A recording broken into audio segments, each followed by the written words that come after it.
Alors, pour continuer dans cette section JavaScript asynchrone, on va découvrir Ajax. Donc, on a découvert JSON, maintenant on va découvrir Ajax. Hop, hop, et je vais juste ouvrir ça, juste là, parfait. Alors, Ajax, ça veut dire Asynchronous JavaScript and XML. Donc là, ça veut pas dire grand-chose juste ici. C'est une fonctionnalité permettant d'envoyer des requêtes vers un serveur et de recevoir des données alors que la page a déjà chargé. Donc une fois que la page a fini de charger, en JavaScript, vous allez pouvoir récupérer des données, récupérer tout ce que vous voulez, sans provoquer un rafraîchissement de la page. Très pratique, très sympa, et ça ouvre la porte à beaucoup de choses. Donc on va pouvoir envoyer et recevoir des données sans actualiser la page, c'est ce que j'ai écrit ici. Voici l'ancienne façon de faire. On utilise aujourd'hui la méthode fetch, qui est la plus simple à utiliser, qu'on découvrira après, mais cette méthode fetch utilise XML HTTP request sous le capot. Donc je vais vous montrer l'ancienne façon de faire, parce que c'est important quand même de voir ça, et vous allez voir pourquoi aujourd'hui on utilise fetch, et qu'aujourd'hui c'est quand même beaucoup plus simple. Donc qu'est-ce qu'on va faire? On va essayer de récupérer des données depuis une API. Une API, ça peut être beaucoup de choses, parce qu'il y a beaucoup de types d'API différents. Il y a beaucoup de types différents d'API. Ici, on va appeler une API REST. Une API REST, ça va nous permettre d'aller récupérer des données en lui envoyant des requêtes HTTP. Je lui envoie une requête HTTP, je lui dis toc toc, j'ai envie d'avoir telle ou telle donnée, et je reçois une réponse avec soit un succès, soit un échec. Et j'ai mes données. Voilà. Donc on va utiliser une API très simple qui nous donne des images de chats. Ça s'appelle The Cat API. The Cat API. Ok? Donc c'est gratuit, c'est pour ça que je vous la fais utiliser. Certaines API sont payantes, alors celle-ci apparemment c'est aussi quelque chose de payant, mais bon. Donc c'est utilisable gratuitement, vous inquiétez pas. On va dans Documentation, si j'ai pas de bêtises. Documentation, et on va prendre ce lien juste ici. Vous voyez, il y a écrit ici, click on this to get a random image. Hop, vous prenez cette adresse-là. En fait, c'est l'adresse de l'API. On va envoyer une requête HTTP vers cette adresse, on appelle ça aussi un endpoint ici, c'est-à-dire un endroit spécial de cette adresse pour recevoir certaines choses. Et du côté de l'API, quand elle va recevoir des requêtes comme ça, des demandes, eh bien, à certains endpoints, elle va configurer le serveur pour faire quelque chose en fonction de ça, d'accord, pour envoyer une réponse en fonction de cet endpoint précis. Ok, donc ça on peut se le mettre sur le côté ou ici par exemple, et on va juste se mettre l'URL comme ça en commentaire. Alors, CTRL/ par exemple, oups, j'ai fait une bêtise, tac, tac, je voulais faire CTRL-C, ah, ça fonctionne pas. Ok, bref, je mets l'URL juste ici. Donc pour faire un commentaire, on a CTRL/ ou CTRL : voilà, ça fonctionne. Et normalement on a CTRL-C aussi, mais là ça fonctionne pas. Je crois que CTRL-C fonctionne seulement quand on a déjà du texte, voilà c'est ça. Quand il y a déjà du texte, ça fonctionne, sinon ça fonctionne pas. Bon, bref. Du coup, c'est bon, on a notre URL ici, et notre endpoint vers lequel on va pouvoir envoyer des requêtes. Donc maintenant, on va, par exemple, se créer function get cat image, comme ça. Get cat image. Ça va prendre une adresse URL et une fonction callback. D'accord? URL callback. Je vais déjà l'appeler ici. Get cat image. Et je vais lui passer l'URL qu'on a pris là. D'accord? Donc en fait, on crée vraiment une fonction qui permet de récupérer une image de chat. Hein. C'est ça qu'on est en train de faire juste ici. Donc on va pouvoir faire un call vers cette adresse-là. Et une fois qu'on recevra nos données, qu'est-ce qu'on va faire? Je passe une fonction ici, une fonction fléchée par exemple. Hop. Et donc une fois que je reçois les données, on va les loguer, data. Puis on va créer une image, const image est égal document.create element image,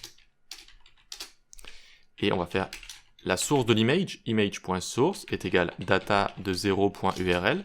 On verra ce que c'est dans notre réponse, on va la décortiquer, on va voir que l'URL de l'image se trouve dans data 0 de URL, et ensuite on le rajoute à notre document, document.body.appendChild, tu rajoutes un enfant, image. Ok, donc là on a créé la fonction là, et quand on l'appelle en fait, on va lui fournir à la fois l'URL vers lequel on va envoyer notre requête, d'accord, Ajax, et une fois qu'on recevra les données, on fera une certaine chose. C'est pour ça que la callback est là, vous voyez. On exécutera la callback. Pour l'instant, il n'y a pas encore de Ajax. C'est maintenant qu'on y va, d'accord, qu'on va gérer tout ça. Donc on vient juste ici, const xhr, comme ça, est égal new xml http request, comme ceci. Donc, une XML HTTP request fonctionne avec une fonction constructeur. Je vous rappelle, quand il y a new devant comme ça crée en fait un objet. Ça crée un objet, et ici ça crée un objet spécial qui va nous permettre, donc qui va nous fournir des méthodes et des propriétés pratiques pour gérer ce genre d'appel Ajax. Donc on peut le loguer si vous voulez, log xhr, hop, et je viens juste ici, vous voyez que ça me propose certaines propriétés, certaines méthodes pratiques comme ça. Voilà, on peut continuer. On va donc utiliser xhr.open, donc on va ouvrir, mais entre guillemets, on va initialiser un appel en lui mettant un type de requête, get, en lui passant une adresse, URL, c'est l'adresse que je passe ici. Alors, vu que maintenant on a l'autosave ici, on va l'enlever justement, on va enlever l'autosave parce que quand on travaille avec des API, on n'a pas forcément envie que notre code ici s'actualise à chaque fois qu'on presse un caractère. Donc on enlève l'autosave, d'accord, pour éviter d'appeler tout le temps l'API pour rien. Voilà. Donc bref, du coup ici on va utiliser la méthode open. Donc quel type de requête? Get. Vers quelle adresse? URL, que je passe ici, vous voyez, quand j'appelle ma fonction. Et ensuite on passe ici true.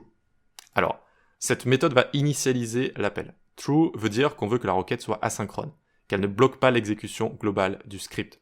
D'accord? C'est-à-dire que notre requête va se faire et le reste du script va pouvoir être exécuté. C'est-à-dire que le navigateur, de son côté, va gérer la requête et en même temps, vu que le moteur JS et l'API XML HTTP request finalement font partie de l'ensemble du navigateur, eh bien en même temps, le moteur JS va pouvoir continuer à exécuter le code. Ce qui est très pratique. Ce qui est absolument pratique. Ok, très bien. Une fois qu'on a ça, on doit donner des informations supplémentaires, notamment la réponse qu'on attend. Donc xhr.responseType, ça va être du JSON, est égal JSON comme ça. Super. Et maintenant, on a envie d'exécuter une callback quand on va recevoir les données à la réception de la réponse. Donc on va faire toujours cet objet xhr.addEventListener. On peut être à l'écoute de certains événements sur les objets XML HTTP request. Donc load, quand tu as fini de charger, j'envoie une fonction callback ici, hop, et je vais exécuter callback xhr.response, comme ça. Donc une fois que la requête est bien arrivée, j'exécute la fonction callback que j'ai fournie juste ici. Et je vais lui passer xhr.response, c'est-à-dire les données, et enfin je vais pouvoir les utiliser juste là. Voilà. Ok, très bien, très bien. Ici, vous savez, avec les addEventListener, je vous conseille à chaque fois d'utiliser des fonctions séparées. Donc c'est vrai qu'ici, on pourrait aussi utiliser une fonction séparée, c'est vrai. C'est pas catastrophique de faire ça, mais on va dire, c'est un code qui est un tout petit peu meilleur quand même de faire ce genre de choses. Donc, handle load, comme ceci. Hop. Et ça va tout simplement appeler comme ça notre callback. Et là, vous allez plutôt le présenter comme ceci. C'est un peu plus professionnel de faire ce genre de choses. Voilà. Pourquoi? Parce que on peut utiliser du coup remove event listener si on aurait envie potentiellement d'enlever cet event listener. Alors que si on rajoute une fonction anonyme comme précédemment, on ne peut pas utiliser remove event listener. Voilà. Retournez au chapitre sur les événements si vous voulez revoir la vidéo qui parle de tout ça. Ok, tout est prêt. On a en fait configuré toute notre requête juste ici, la requête à envoyer. On l'a initialisée, on lui a donné quelques caractéristiques. On est à l'écoute du résultat. Qu'est-ce qu'il faut faire maintenant? Il faut l'envoyer. Pour l'envoyer, eh bien, encore une fois, une méthode qui est dans cet objet xhr, qui s'appelle send. Envoyer comme ça. Ok? Donc c'est bon. On va envoyer. À la réception, ça va exécuter notre callback. Et voilà. Donc maintenant, c'est bon. Je vais pouvoir CTRL S. Vous voyez qu'ici, c'est pas sauvegardé. C'est pour ça qu'on n'a pas encore de réponse. Attention, CTRL S. Et on a bien une image de chat. Chat avec chat papillon, apparemment. Juste ici. Génial, ça a fonctionné. Alors j'espère que c'était pas trop laborieux, c'est juste que je n'ai plus l'habitude d'utiliser ce genre de requête, on va pas se le cacher. En général, on n'utilise plus ça. Je vais vous montrer la méthode fetch qui vraiment permet de faire tout ça en 2 lignes et c'est beaucoup plus facile à faire, beaucoup plus facile, mais sous le capot, c'est ça qui se passe. C'est pour ça que ça me tenait à cœur de vous le montrer quand même. Bon, sinon ce n'est pas très dur à comprendre, je pense. On initialise notre requête, d'accord? On a notre URL ici, c'est-à-dire c'est l'endroit vers lequel on va envoyer notre requête, d'accord, avec un certain endpoint juste là, pour recevoir certains types de données qu'on a envie. Response type, on est à l'écoute, une fois que notre résultat arrive, on appelle la callback qui permet de créer une image de lui donner comme source data de 0.url, d'ailleurs ça c'est intéressant. Ici vous voyez, je console log data, donc je console log la réponse qu'on a eue. D'accord, la réponse qu'on a eue, hop, elle est juste ici, en fait c'est un tableau avec un objet, et dans l'objet ici on a la hauteur de l'image, l'ID, et l'URL ici, qui va nous permettre donc de récupérer cette image. Voilà. Et donc c'est ce qu'on utilise ici, data de 0.url, et on a bien document.body.appendChild image comme ça. Parfait. Parfait, parfait. Donc on voit que ça a fonctionné, on est content. On pourrait actualiser si on veut. Donc vraiment c'est un site très simple, hein, si vous voulez. C'est un site qui, quand on arrive dessus, ça nous montre une image de chat au hasard comme ça. Vous voyez. Donc à chaque fois que j'actualise, j'ai une nouvelle requête. Donc on a aussi des gifs apparemment. Les chats et les boîtes, c'est une grande histoire d'amour. Ok. Bref, voilà. Du coup, on a des images à chaque fois qu'on recharge la page. Voilà pour ça. Donc dans la prochaine vidéo, on va voir une méthode plus moderne qui utilise XML HTTP request sous le capot et qui est plus simple à utiliser et qui permet aussi de faire pas mal de choses, gérer les erreurs, etc. beaucoup plus facilement. Allez, à tout de suite.